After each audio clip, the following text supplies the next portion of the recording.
Morning. It's good to see some familiar. Everyone's name, of course, is familiar, but Olivia and Jana and Kathy, it's good to see you. Yes, good to see those familiar names, former board members on as well. Thank you for joining us and spending your lunch hour with us. I am Lakeisha Morris Monroe. I'm the 2026 president of the GPC Board of Directors, and welcome to Befriend the CMP, How to Maintain Your Credential. Next slide, please. Here's a little overview of our time together. We're going to start with introductions, and then we're going to go through an overview and some updates that we have for you for 2026, and then the CMP categories, common errors, and questions and answers. Now, introductions. I would like to start with our immediate past president, Jelaine. Will you introduce yourself to us, your role, as well as how many CMP renewals you've gone through? Absolutely. Thank you, Lakeisha. My name is Jelaine. I work at a private college in Minnesota, and I am with GPCI. I work with a couple different areas, including scholarships, which are coming up. So if you have friends that are either doing a renewal or they should sit for the exam, we have scholarships coming up this spring. And then I am the new CMP chair as well. And I just renewed, and I think that was my third renewal. Thank And you. I'll turn it over to Amanda. Hi, my name is Amanda Neese. I work for Northwell Health, which is a hospital and healthcare system operating out of Manhattan, New York. This is my first year on the board, and I was a late bloomer to the GPC exam. So my first CMP renewal will be November 30th of 2027. So I am in here learning as much as you are. Wonderful. And who are you going to pass it to? Um, Valerie? Hi, everyone. Welcome. I'm so glad to see you here today. I'm Valerie Grant with Grant Consulting Services. I'm the founder and CEO, and I've been in the grants profession for 28 years. But like Amanda, I was a little bit of a late bloomer to be knowledgeable about the GPCI, and I've done one renewal so far, and I have one coming up in a year and a half or so. I serve on the board as the board secretary and also the marketing committee. So I appreciate the opportunity to be here with you today. Thank you. And who will you pass it to, Valerie? Kathy?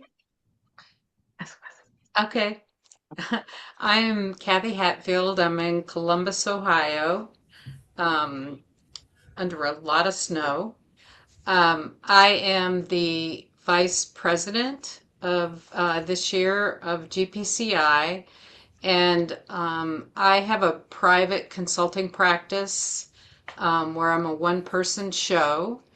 And my role in GPCI, aside from vice president, I do a little bit in different areas, but my main area of responsibility is over the GPC Ambassadors Program. I do that with Kristen. Um, and those are volunteers who are championing the GPC out in the community, across the nation and internationally. It's a volunteer opportunity that if you are looking for something where you can get some CMP points that you'll hear about a little later, it's something to consider. I'll put my email address in the chat in case you want to talk to me about it. And I'm in the process. I'm like most of you on this call. I renew this year for the third time and will be in I think it's a May cohort. And I will pass it to, are we introducing Carly? Yes, Or am I please. passing it back? Carly, it's you. Tag. Hey, I'm Carly, and I'm just kind of here as support. I'm a GPCI team member. Thank you very much. And again, we want to celebrate some of the members that are on here. We have some former board members. We have some members of the inaugural GPC team on here. Thank you so much for maintaining your CMP. And we hope that you learned something new today and also share some wisdom with the team that we have assembled here to learn about how to maintain their CMP. There's also a reminder we are recording, so if you don't want to be on screen, please make sure to turn your cameras off and feel free to drop any questions that you have into the chat. Next slide, please. Jelaine is going to tell us a little bit about our learning objectives for today.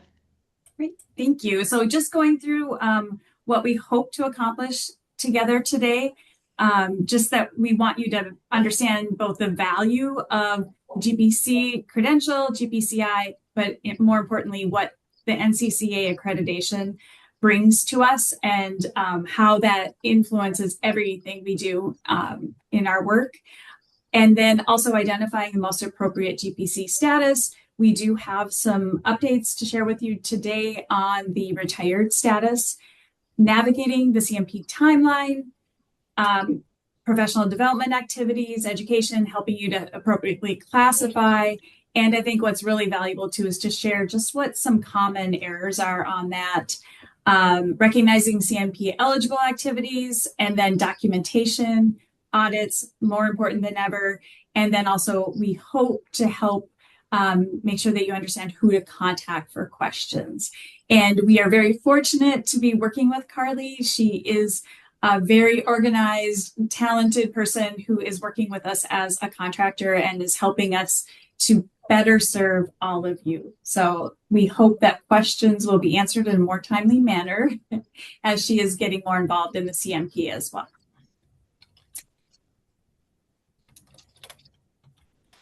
Mute. So let's start with credential versus certification. GPC is honored to be the first grant credential for grant professionals in the nation. We are also the only credential that is accredited by the National Commission for Certifying Agencies for the Grant Profession. There's a little bit of a difference between a certificate program and a credential program. With a certificate program, that might look like you taking a class, you take an exam on that, what you learned during that class, and then you get a certificate and you can say, I am a certified grant writer. That's not what the GPC is about. With the GPC, you are already a practicing grant professional. When we were doing introductions, we heard things like I was late to the GPC because they were already practicing. The GPC doesn't prove that you know what you're doing. It validates the work that you already know and understand. It helps us to increase and improve the grant profession as a whole. That's why this credential is so important. And since we have gotten our accreditation, we now have it for 5 years, which is wonderful because now we can continue to maintain this credential. And it really validates, with us being the first that the NCCA accredited, it really validates the importance and the significance of this credential so that we can continue to press forward. Next slide, please. So what does this mean for you as a GPC?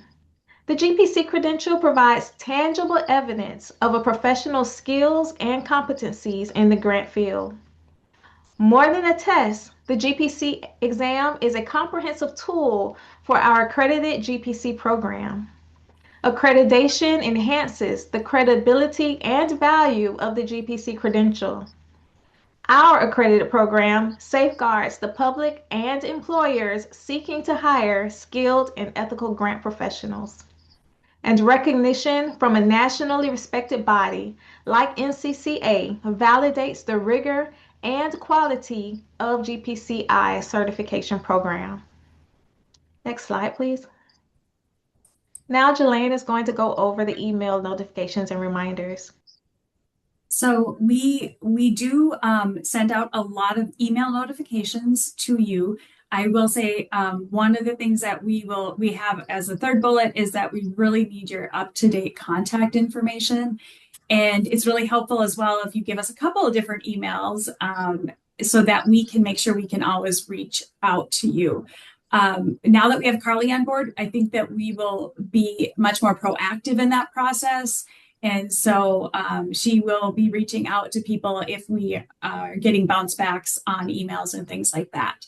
So email is our main form of communication, and we are going to send you reminders. And so we are going to be sending those out, we hope, 1 year, 6 months, 3 months, and 1 month. I will say that as someone who renewed recently, I do recognize that through some different transitions we've had with not having consistent support prior to having a contractor on board, we were missing some of those, or maybe you got a 2-month reminder, but this is our schedule that we hope we will follow in the future, that we'll be sending these out via email. So if you can make sure that the CMP at grantcredential.org is a friend to you on email, so you get that. And then also some of mine will go into the spam folders. So just making sure that those things are coming to you so that you understand exactly where you are in the process. I appreciate all those reminders, and it will show you as well, give you some different ideas of what's coming up, any changes that we have, deadlines, things like that. We will go over which cohort you're in a bit as well, because that we do everything in a cohort process, regardless of when, if you're in a cohort based on a quarter, so quarterly through the calendar year. So when you are either preparing now, or if you're close to the time when you're sending in your CMP, always make sure you go to the website and access the latest version of our manual, because that really has everything in it. And that is what we will refer back to as well. We are in the process, because we've updated our retirement policy. We do have to update that manual. It is not an easy process, again, because of accreditation. So we have to make sure as we're doing that, we're following all the steps. So that will be coming out soon. Any changes that are in it, we will talk about today as well. And we would prefer that you email your application to us at cmp@grantcredential.org. However, we do also sometimes receive them in our office, which is we have some space with an affiliate of ours, GPA. They have the office space, and then they do have some assistance for us as well. So that's where it would be physically mailed, and that is our address, but we prefer it to come through the email because it's easier for us to work with it that way. So this is our update as far as our status itself and the points and the fees. And so we have not changed the things that have not changed is that you still need, if you're going to be staying as a GPC active, you still need 105 points. Only 105 points in order to retain that. What has changed, and this changed last year, is that we no longer have different fees based on a membership you may have. So the CMP fee has remained the same, $210. That is for all people. So it does not matter if you have any memberships in organizations. It's just one fee for all.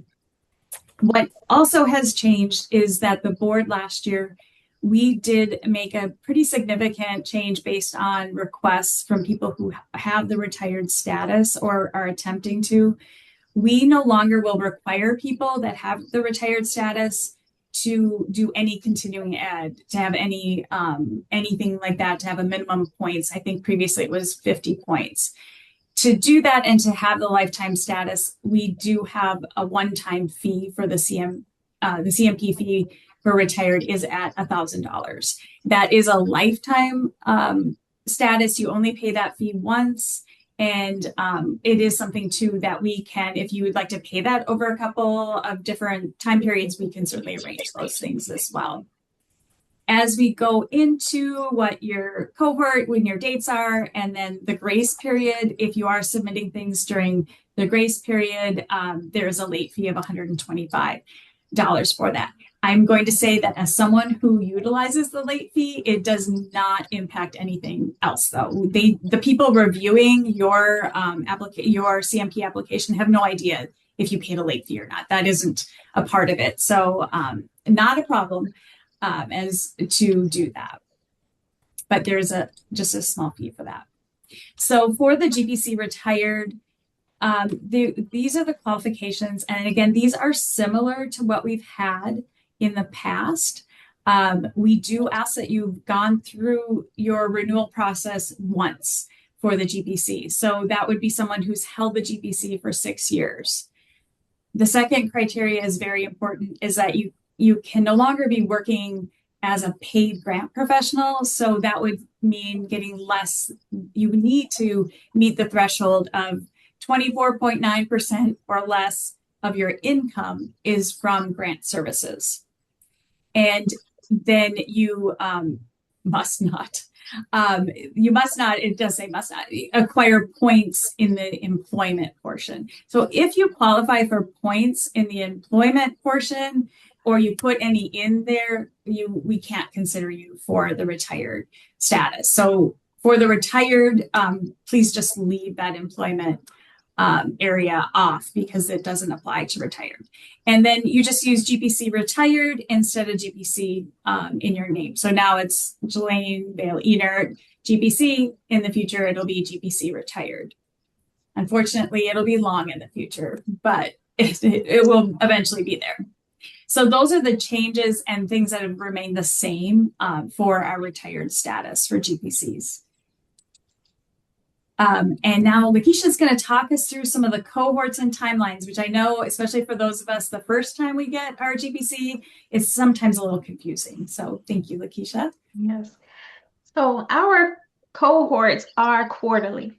So if you are in cohort 1 and you received your certification in January, February, or March, your CMP expires on March 1st of that 3rd year.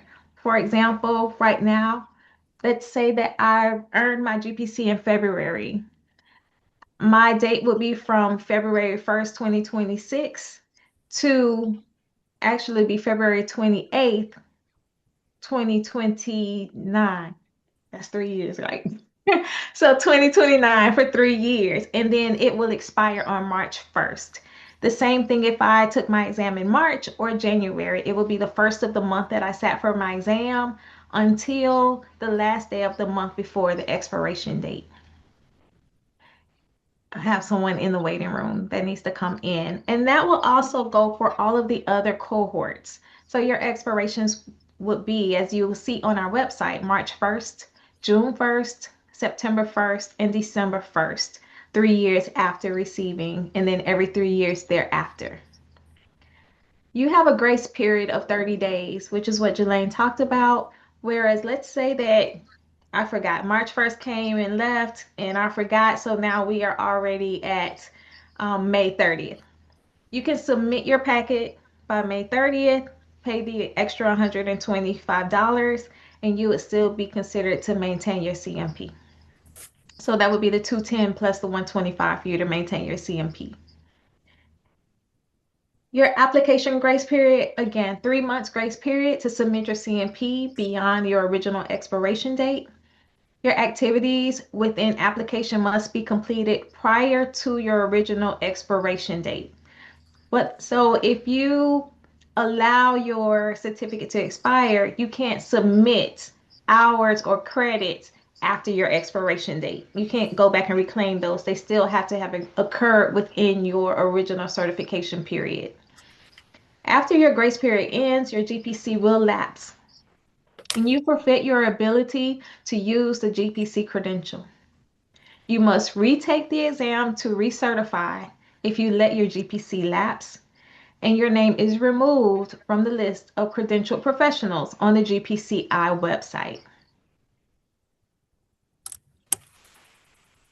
And now for the CMP application.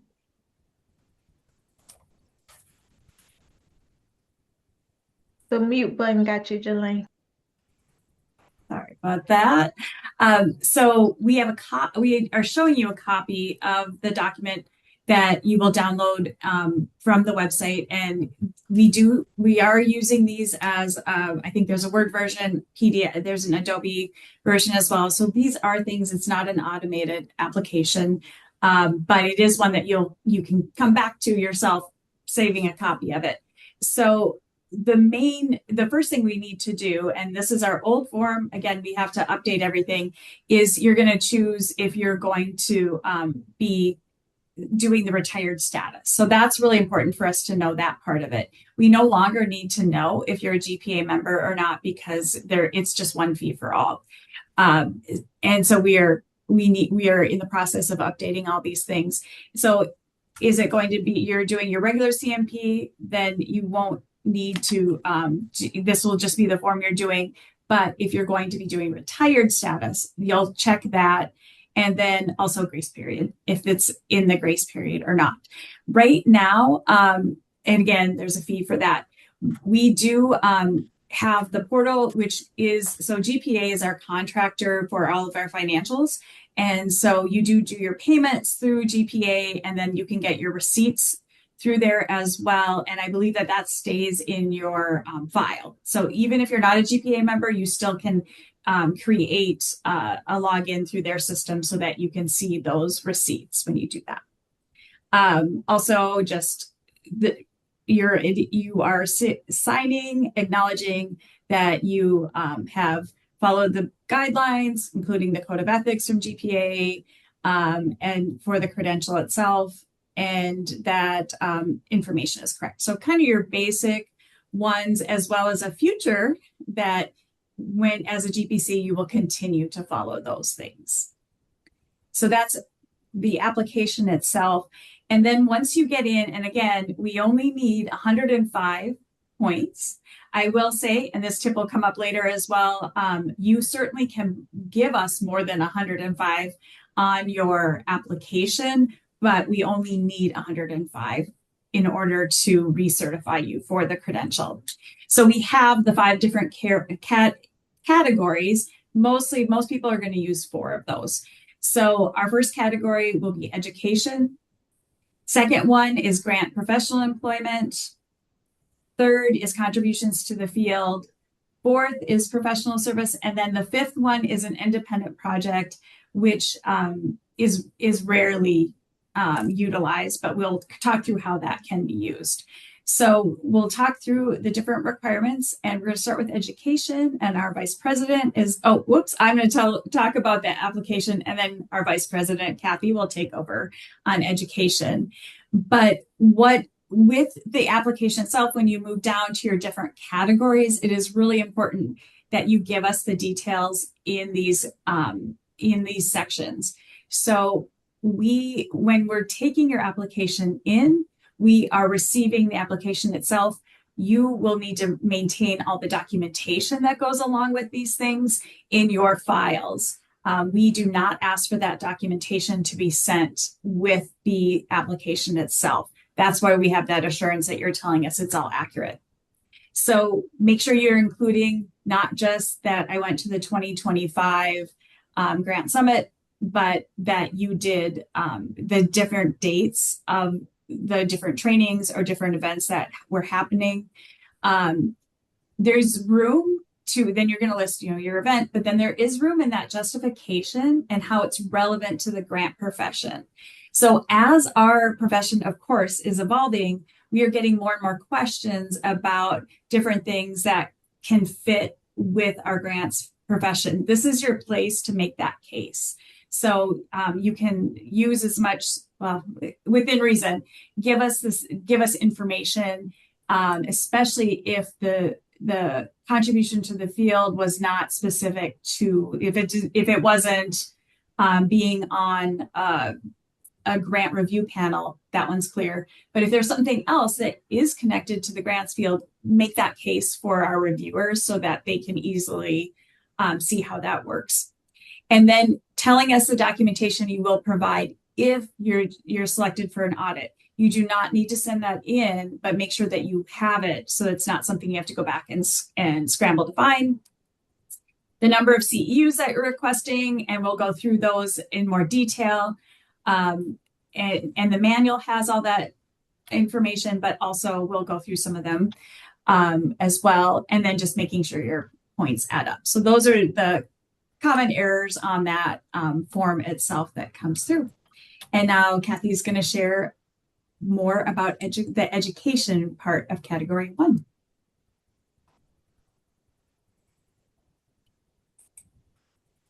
Oh, Yep. unmute. Yep. It's getting us all today. So for education, that's the first category. It's probably where a lot of us work on getting our CMP credits. You have the option of claiming up to 60 points of the 105 out of the education category. Whatever number you end up with, 20% of those points, because of accreditation, needs to come from a GPCI AEP approved education provider. There is a list on the GPCI website where you can link to who those are. They include a lot of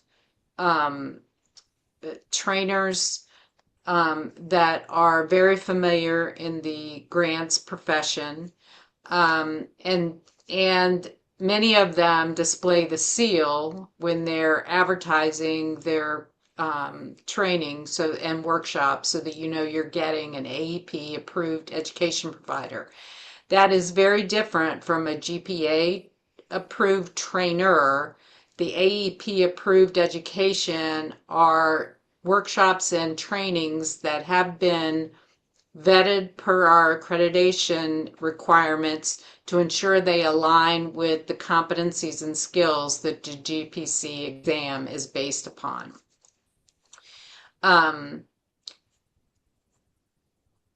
So if you run out of room, you can add in another sheet. I know I've been asked that question. However, going back to Jelane's point a minute ago, if you only need 20 points to get to your 105, you don't get extra credit for adding extra trainings on. It's just more, and this is my personal opinion, it's just more to keep up with in case you get audited in terms of documentation. So do make sure that 20% of your points are AEP approved accreditation education.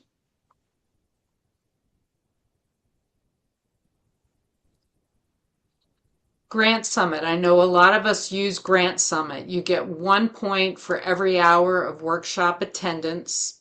There are trackers that are on the GPCI website, and they go back several years, where you can download it and you mark off which ones you've gone to. The keynote speaker and the luncheon speakers are not, because they don't line up with the competencies and what have you, you cannot claim those for your CMP points. And any social or networking events also are not eligible for education points on your CMP.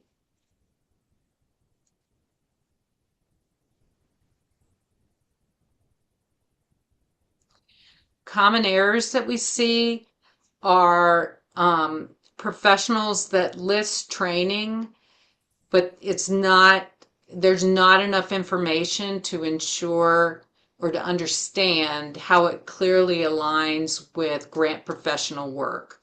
So if I have 30 points on there and I list a training that is one of my non-AEP providers, I need to provide sufficient information in my description to show how that aligns to the grant profession in order to be able to count that point for that workshop or that training. We also sometimes see people who they're giving the training or the presentation or the workshop versus attending it. This section is for workshops and trainings that you attend. I'm sorry, go ahead, Jelaine. I was just going to add note here as well, and Kathy touched on that. It's up to you if you want to put more points than 60 in, you certainly can, but we don't require it. If there are challenges, if you're not certain about what might fit in here, let us know, and I'll try to set up a time to visit with you. but you can also put them in. I did want to touch on as well the point tracker for the summit. It says it must be attached to verify points. If you don't attach so I had said keep things as evidence, but if you don't attach the tracker, you could list everything in the little categories if you prefer to do that. Either one works. I would think you'd want to do the tracker, but it's your choices on what you want to do with that one. So Valerie's going to share a little bit about the employment requirement, which is in category 2. Thank you. This one is fairly straightforward. If you are a consultant or if you're employed by an organization and you work for 1 full month at a full-time status, then you have 1 point per month. So over a 3-year period, you could earn up to 36 points if you are working full-time every month throughout that period. Now, if you're part-time, the percentage of the work that you do for grants or grant-related work is the percentage that or number of points you would put on the point tracker. So if you are a 50% grant development professional, you would then put 18 points in the tracker for that time frame. And then paid coursework or presentations, if you are doing presentations or if you are providing webinars or coursework, there's 1 point per credit hour taught, and then 1/4 of a point for every 2 hours of a paid presentation. I think we have one more slide as well, and just some common errors.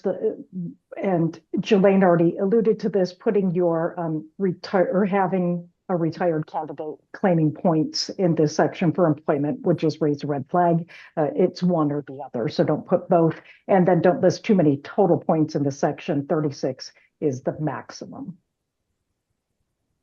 We know that you're all hardworking, but we only, again, maximum all the categories for that.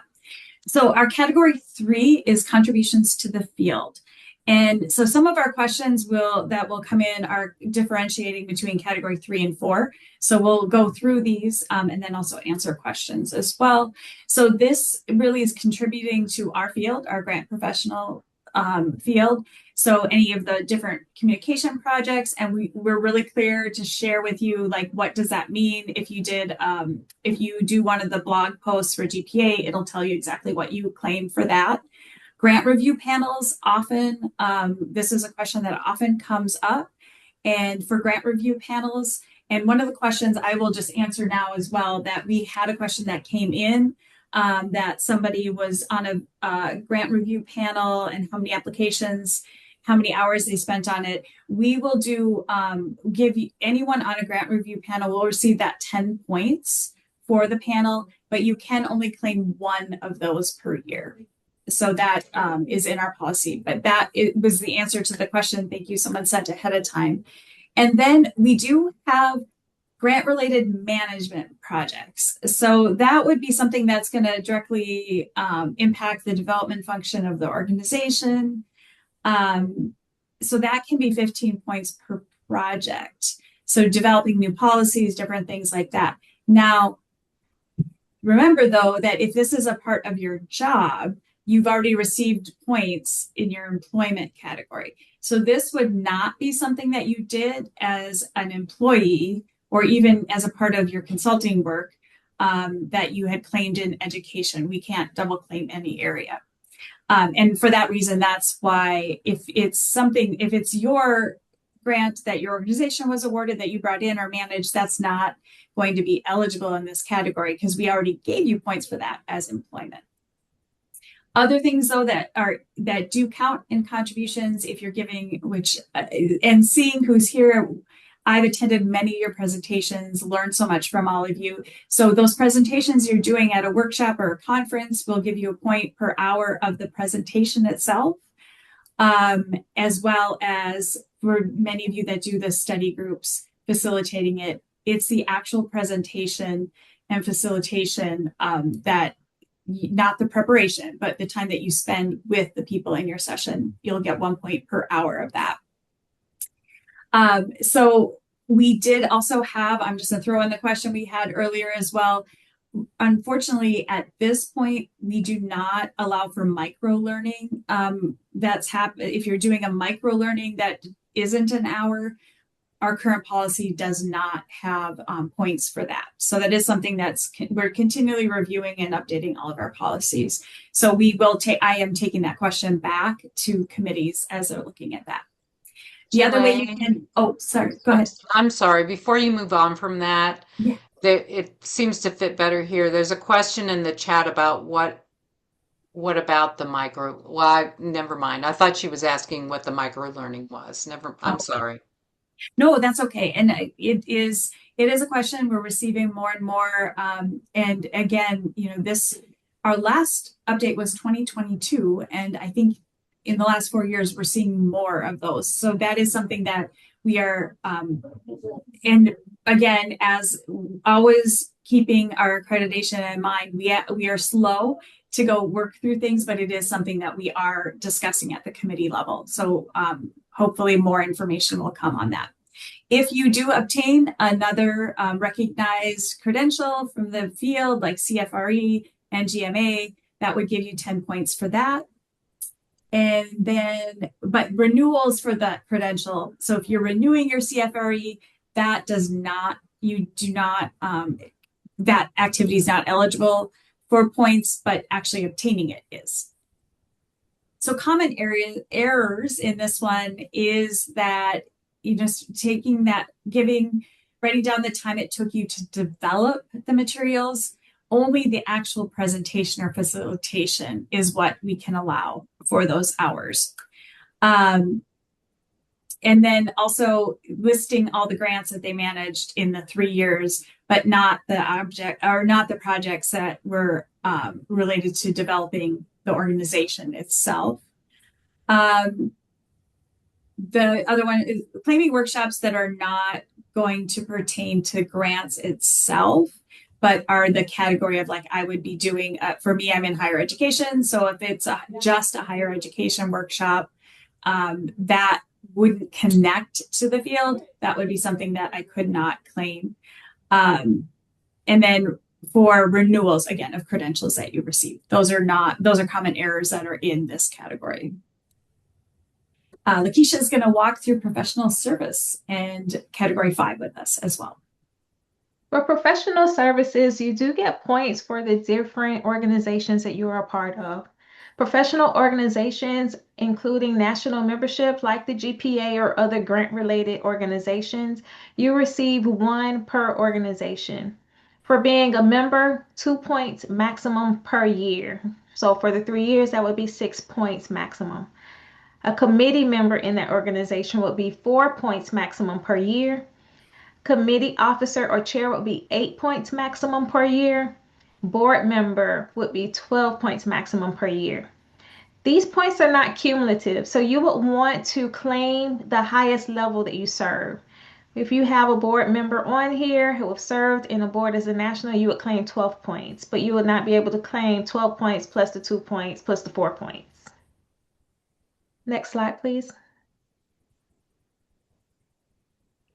Also, associations, your local and your chapter membership. For example, your GPA chapters or other related chapters. Again, chapter member would be 2 points maximum per year. Your officer or committee chair, 4 points maximum per year. And regional representative would be 4 points maximum per year. And again, you will only be able to claim the highest level that you serve. Next slide. Finally, your grant-related conference activities, both at the national level as well as the local level. Let's say that you're the conference chair. That would be 20 points. Conference planning or the committee member would give you 10 points. And then a volunteer would give you 0.5 points per volunteer hour, up to 10 points for the event. And then community service. 1 point per 4 hours, up to 10 points maximum per year. So 1 point per 4 hours for community service. Any pro bono work, you decide that there's a community organization very near and dear to your heart, and you decide to volunteer and provide grant writing services for them or grant consulting services for them. You would again get 1 point per 4 hours, up to 10 points maximum per year. Any special task force, ad hoc committees, professional service projects, again, 10 points. That would include GPCI exam development, grievance area review team, scholarships, CMP application, and eligibility packet reviews, and ambassador activities. So this is where our volunteers come into play and where they're able to pick up points for supporting GPCI. And then coordinating educational programs, that would be 15 points, and internships, non-paid, 15 points per quarter and 60 points maximum. Community service does not have to be grant specific. Common errors for professional services: applying for cumulative points within one category of professional association. Again, if you are a member of a local chapter, you would claim the highest eligible points. Claiming incorrect number of points for national and chapter memberships. Independent project. The independent project must be pre-approved by the board at least 60 days before you start the project. This is very key. We don't have very many people who apply for this, but it's very important. A lot of times we're so busy doing the work that we forget about the approval process. And you get out there and you start working, you say this could really qualify for your CMP. But if you've already started, it's too late to go back and ask us to approve it. So if you are thinking about this wonderful idea that you've been brainstorming, you want to bring that to fruition, send it in to us so that we can review it. And it's possible that it will be something that can qualify as an independent project, and that will allow you to get points under this category. The project must be completed prior to the application deadline. Examples include a literature review, prospect research, research focusing on the grant profession. You would email to the cmp@grantcredential.org to discuss this idea. Again, 60 days before you start that process. So the minute you hear someone say, can you help me with this literature review? Send us an email so that we can approve that. Next slide, please. Supporting documentation for this would include, for educational events, registration receipts, paid or free. I wasn't supposed to do this one, was I? Go ahead. You're doing great. I'm out here now. For educational events, registration receipts, paid or free. For course workshops, outline or an agenda, or course workshop handouts. You would keep those on file in case you get audited. For grant professional employment, a letter from your employer stating when the CMP candidate was employed in grant-related activities, or it can be pay stubs or all personal information redacted. For contributions to the field, actual articles written, copy of a book cover with the author's name indicated, course outlines, etc. For professional projects, your board minutes showing attendance, certificates showing volunteerism, letters from those who received pro bono services, etc. And for independent projects, will be jointly agreed upon prior to undertaking the independent project. So that would be the approval email that we would send you before you start your project. Next slide, please. And now Jelaine will talk about the audit. So just a reminder that your supporting documentation is not required with the submission itself.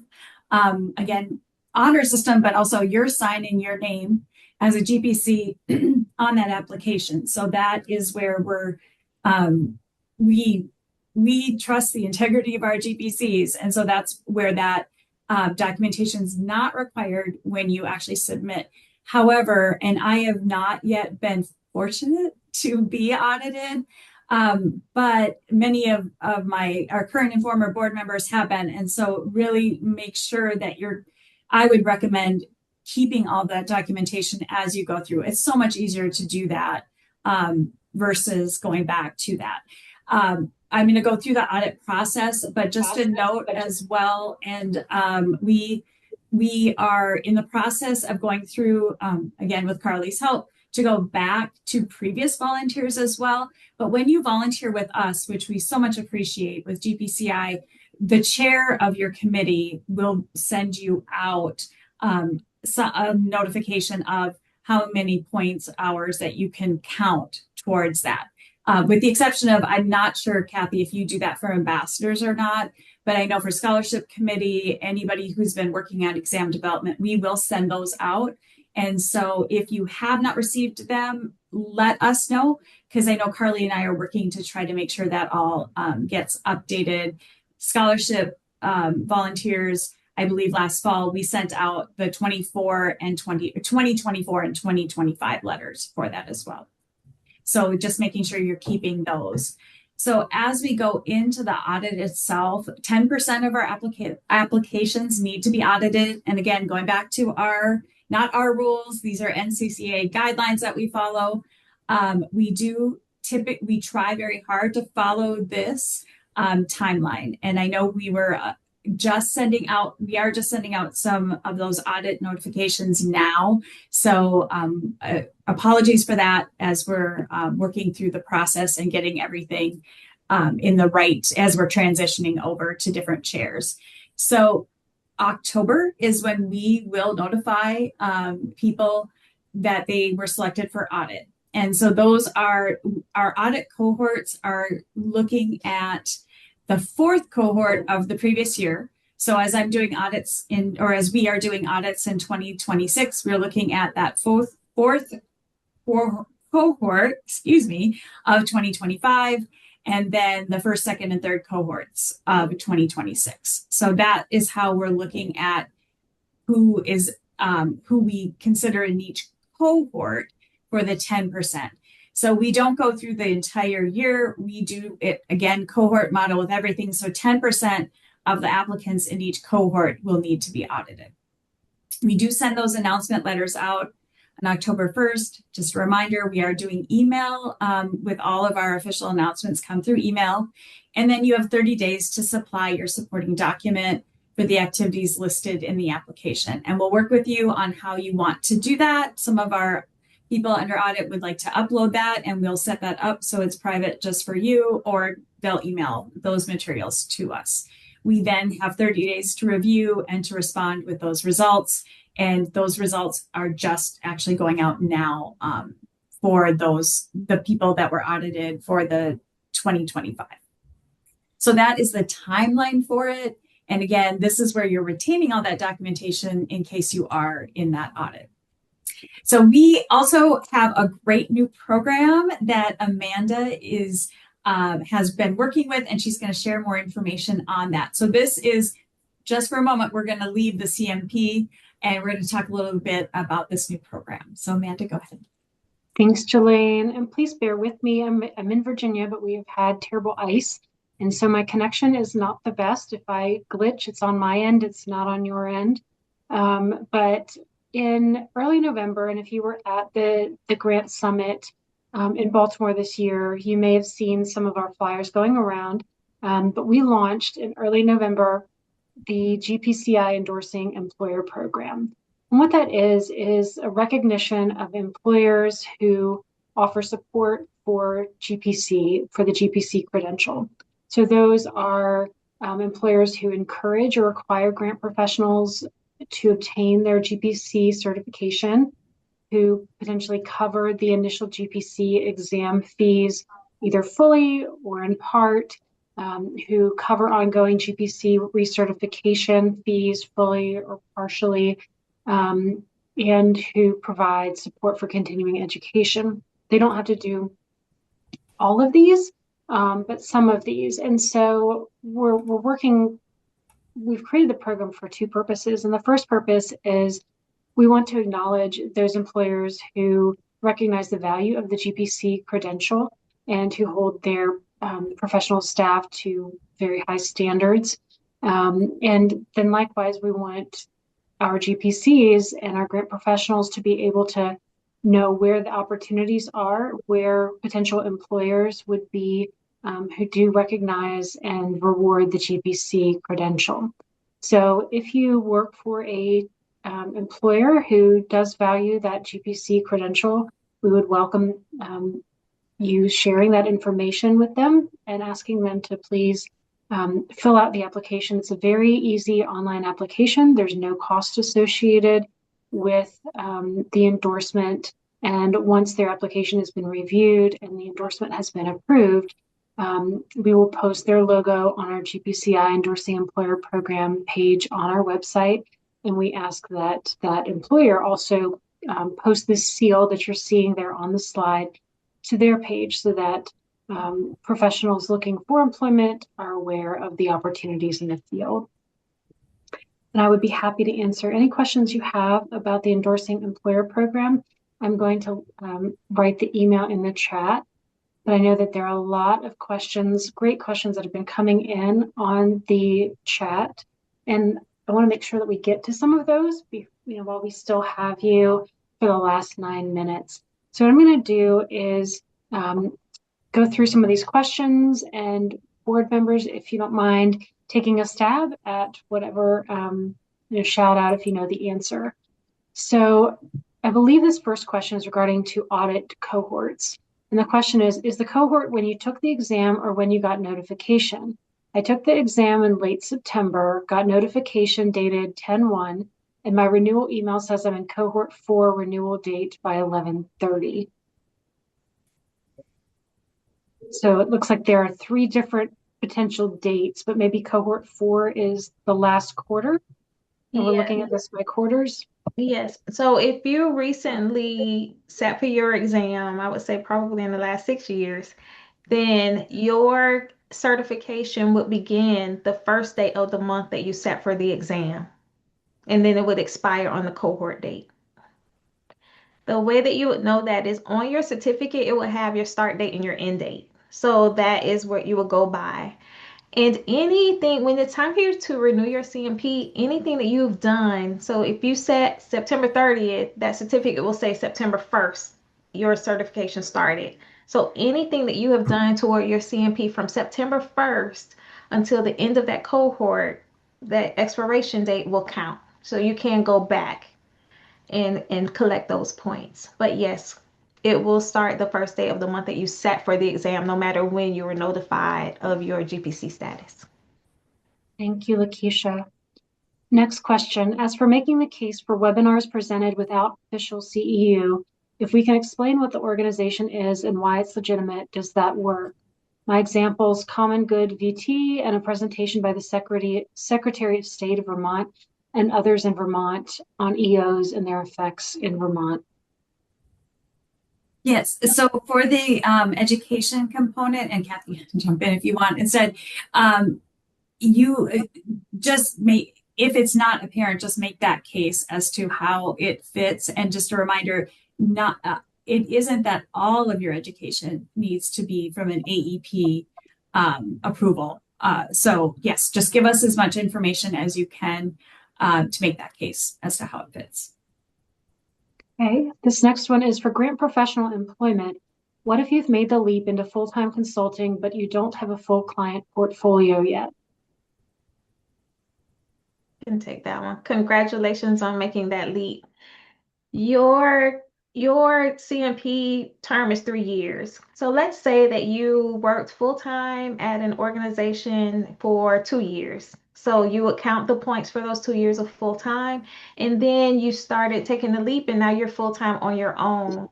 Then you would still count that because that is full-time employment that you're working toward as your own consultant, and your backup documentation would be a contract that you might have with one of your clients. Thank you, Lakeisha. Next question is, will someone be addressing mentor-mentee category for renewal? I'm not sure if we covered that. Right, it was just mentioned, but we didn't go into too many details on it. So are there questions on it or where it fits? I don't see specific questions. If this is your question, if you wouldn't mind expanding in the chat box and we can revisit that. Another great question, how do we know how many points to list for a grants-related communications project? For example, if I spent 2 hours preparing a response to a posted website interview, can I claim 2 points for that?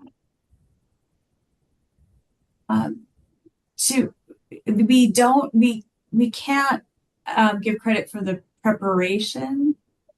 And can you repeat or if somebody wants to share what Sure. it is, if it's, we're very clear with, like, if you do a blog or a LinkedIn post, or you're posting an article, that, what you can do, what that translates to for points. But did you say a response to? A response to a posted website interview. And this is part of a grants-related communications project. Hi, this is Marissa. I can jump in and explain a little bit more clearly. So it was like a member spotlight type interview, kind of explaining my background in the grants field and just some grant related questions. So I wasn't sure if that was like a 1 point thing or like a 0 point thing. But it's been posted online. You would need to have written it, or under the current policy, you would need to have written it in order to claim the points for it, if that helps. Okay, thank you. Also, you can look on the manual handbook, if you look under the contributions to the field and see if what you've done might qualify under published grant-related articles or under the communications project, and it'll tell you how many points and what that would mean. But it really, some of these things might be individual and based on exactly what you've done. And then also, I think there was a question, what was the other question about the the volunteering, the mentor-mentee? You would want to look under the manual and explore volunteering or volunteerism. The next question is suggestions about how to sign up to be a grant reviewer. I've been a federal grant reviewer for the past 16 years and for HRSA. And one of the things that I noticed comes out a lot on the HRSA emails, which I'm signed up for since my work is predominantly in health and human services, is that they have released a call. They need reviewers, particularly for rural health projects. So a lot of times calls will go out from those federal organizations requesting reviewers. Also look at the funders, mostly federal funders who are funding in the space or the environment that you work in, and see if there are open calls for reviewers. Alternately, you could volunteer for a local nonprofit or a local entity that is submitting grants, and as part of your volunteer hours, potentially offer to volunteer to review their proposals before they go out the door if there's one that really falls in line with your expertise. Does anyone else have any good ideas? Perfect. Okay. Do poster presentations count as a presentation? Oh, Say the question again. Do poster presentations count as a presentation? Poster presentation. yeah. So I think that would be one that we would need to review, and I think we might need a little bit more information on. So coming from, and I know Amanda was in higher ed as well. In higher ed, you have actual presentations that go along with, if it's like an academic poster. So I think for that one, and for at any time, we can meet and get more information. And then if needed, we can take that back to committee as well to review based on but we would not have that listed right now as something that is automatically for points. So it depends. And that's a great question. It is. Because you're right, in some academic settings, there's an actual formal presentation with your poster being used as the vehicle for transmitting that information, but you're actually presenting. And there are other venues where you have just created a poster and you're hanging it in the hallway for people to view as they pass. And there's no true poster session. So that seems like something that would be on a case-by-case basis, and we'd be more than happy to look at that. There's so many good questions, guys. I hope that we can, we're at the top of the hour, so if you need to drop off, go ahead and drop off. This will be recorded, and we will be sharing the recording with you, but I'm going to try to get to the remainder of the questions. The next one is, I'm just going to stop for 1 second to share that we are going to, all of these questions will also be used to inform the FAQ and we're going to update that as well. So if for those that may need to leave, thank you so much for coming. This is our contact information, CMP email. Again, I'm going to apologize. In our transition from chairs, we've been a little slow, but Carly, our superhero, is now going to be monitoring that starting February 1st. So I'm confident that lag, she'll at least tell you that Jelane's the problem. So you'll get more information that's coming. So if you need to leave, thank you so much for coming. And then otherwise, we'll continue to take a couple more questions, Amanda. Okay. Would volunteer work as a grant manager count as a contribution to the field? And it's volunteer work. Volunteer work. Yes, I think that's where we would put it, under contributions to the field. Or volunteerism. Yeah, you could put it in either of those things. But yes. And I think this next question kind of piggybacks on that, which is, are there points for helping to plan a chapter conference, monthly meetings, or at the event? I would think that would probably go under contributions to the field as well, or volunteer service. That would go under professional services. So you would look under, I'm looking at the manual on page 24, you would look under B, GPA or other grant-related conference activities. And you would get points for being the chair, a committee member, or a volunteer. And I would probably just ask my chapter president to send me an email or something to document that work. Mm-hmm. If it wasn't an official committee, because I know my chapter is pretty small, so we don't have probably a committee, but you could have them document it. All right. If we belong to multiple GPA chapters, can we only claim points for one of those chapters? It's only one, so the points don't stack. So you're the highest. So maybe you have a higher role in one of those chapters and claim that chair or board member point. That's what it sounds like. It sounds like the person who asked the question she belongs to one local chapter and is a committee member on one of them. So the belonging is 2 points for membership only. The committee member is 4 points. So I would opt to take the 4 points for being a committee member. Exactly. I am an active volunteer for one organization. Can I claim some points for one project in category 3 and other points for another project in category 4?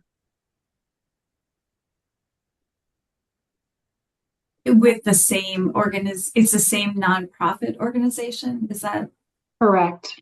But different projects. Yes. It's a great question. It is a really good question. I think we maybe would need more information on what the projects are. And then we could help them to figure out the best places for that. Yeah. A lot of this, as you're seeing, is very, we're very open to taking a look at what you have. So we are your resources. Please, make sure you put that packet together early, start putting it together. If you have questions, reach out to us as you have questions so that it doesn't become overwhelming for you. And then maybe you have to late renew because you're backtracking and some things that you thought counted didn't count, or vice versa.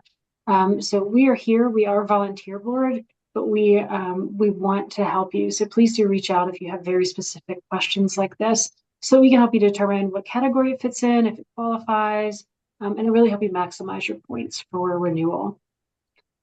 And as of right now, I'll set up individual times, and I'll always do that to meet with you as the CMP chair.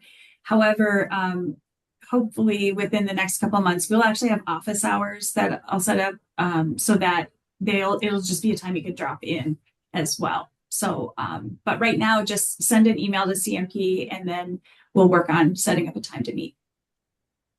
Okay. And if I guess could interject, my best lesson learned through the CMP process was to track as I go, because I didn't. And then I ended up going back through 3 years of webinars and checking and double checking. So it elongated the process. Now I'm using the tracking sheet that was provided and dropping the webinars or my continuing education in as I take them. that's a really good point, Valerie. I had to go back through 3 years when I was applying to take my exam, and that was hard, especially, I hadn't saved justification and proof for all of those. So I had to go back and figure out what I had proof for and what I did not have proof for. So do a little bit a day. Let's see. I got a scholarship for my first test, but my boss allowed me to attend a preparation course to take the test. Does that count? Mm-hmm. I guess, does it count towards continuing education? So, two things. Continuing education counts regardless of who pays for it. So if you I sat think, may I count, interrupt? I yeah. think that question was specific to the EEP program. It came in during that portion. Okay. Okay. That's still, so no matter who pays for the course for your CMP, it will count. What you want to also pay attention to is, does the course fall within your certification period? So first verify that you took the course during your certification period and then collect the documentation, but we do not ask you who paid for the course. And I think if it came in during EEP, Amanda, if you want to address, so what it sounds like is that the employer is willing to pay for things, but they got a scholarship, which is great. So Amanda, do you want to address that for EEP? That's actually a great example of employer support for the EEP program. So we'd love if you would share, that website, which I haven't been able to put in the chat because we've been working on answering these questions in live time. So I'm going to put it here. It's the link to the form for those of you who have been asking, and give your employer an opportunity, pay it back to them. They gave you that support. Allow them the opportunity to be recognized for their contributions and support of their employees, because we would love to recognize them on the website as well. I think we only have a few more questions. My next renewal is this June. If I want to renew as a GPC retired, do I submit the 50 points and $1,000? You do not submit the 50 points. It would just be the application and then the $1,000 fee. So no points necessary. Okay, that's good to know, since this is kind of a new piece of our puzzle that we're offering. So does there happen to be a template letter we can use to ask our employer to help us renew our GPC to pay for part or all of the fee? I love using the template for the annual grant summit. I believe there's a template for earning your GPC. So this is a template letter to request support for renewal fees associated with GPC.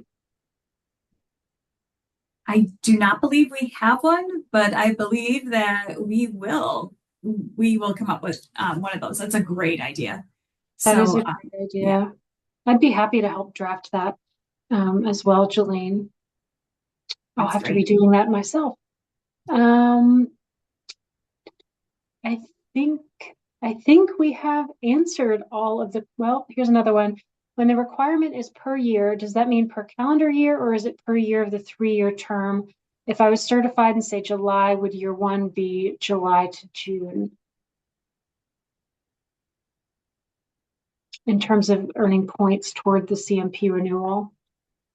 Yes, you can look at it like that, July to June for your 3-year term. Because even if we say it's calendar year, so let's say that you renewed in December 2020, that your certification started December 1st, 2025, You can't claim for anything that happened before December 1st. So you can look at it for the year of your certification. Okay, it looks like those are all the questions that we have. Fantastic questions and a super active group. I think we had about 39 people on the call. So this gives us, as Jelaine mentioned, a lot of information about areas where we could improve and make things clearer for you to make the process better for those who are renewing. So thank you for taking your extra time. I know we went 10 minutes over. For those of you who hung on, thank you so much. And we look forward to reviewing your packets and answering any other questions you might have. We will be sending a follow-up email with the different links, including to the EEP program. So thank you for sticking with us the entire time. And we'll also send out the recording. All right.